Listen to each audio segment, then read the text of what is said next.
hakuna namna ya kupokea matokeo ya kufungwa kwa namna nyingine yoyote zaidi ya maumivu. Na inauma zaidi kwa sababu hii ndio ilikuwa mechi ya mwisho ya kuamua hatima yetu Simba.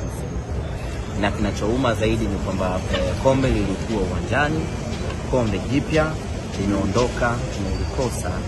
Sisi Simba Sports Club tuna maumivu makali.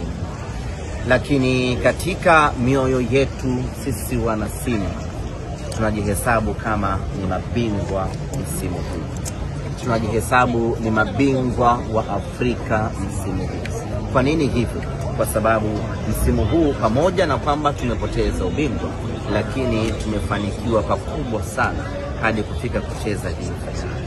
Ndio maana kwenye mioyo ya wana Simba hatuna deni na wachezaji wetu, hatuna deni na viongozi wetu, wala hatuna deni na benchi la ufundi. Wamefanya kila kilichostahili kufanywa na wametimiza majukumu yao kwa 100%. Unategemea upate kitu gani cha ziada zaidi ya hiki ambacho Simba tumekipata kwenye kikosi chenye wachezaji wapya karibia 90%? Unategemea utawaunganisha vipi hao ndani ya msimu mmoja waje wakupe ubingwa? Kwa upya wao na ugeni wao wakafanikiwa kukupeleka fainali, una sababu ya kuwashukuru hao wachezaji. Lakini kwenye kikosi chenye wachezaji 99% ambao wanacheza kwa mara ya kwanza michuano ya kimataifa na bado wanafanikiwa kukupeleka fainali, hauna kingine cha kuwazungumzia zaidi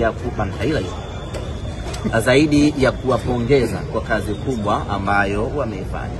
Kwenye wachezaji ama kikosi kinachoundwa na wachezaji chipukizi wenye umri mdogo na wanapambana vita kubwa na hatimaye wanakupeleka fainali, hakuna kingine cha kuwadai zaidi ya kuwashukuru na kuwapongeza.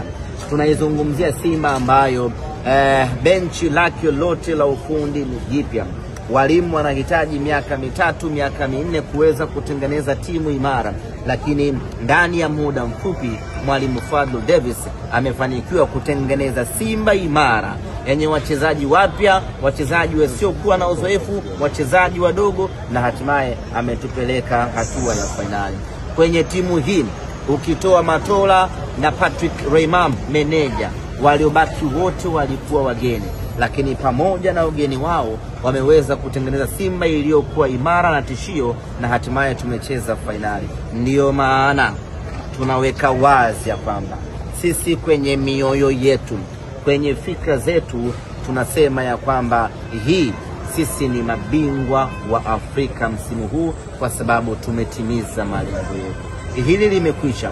Tunachokiangalia sasa hapa ni kutengeneza timu ya kwenda kutupa ubingwa. Sasa tayari tuna timu ya kuweza kutufikisha fainali.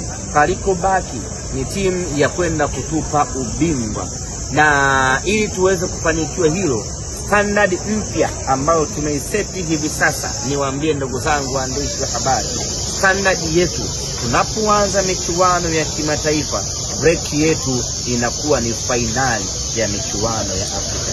Hiyo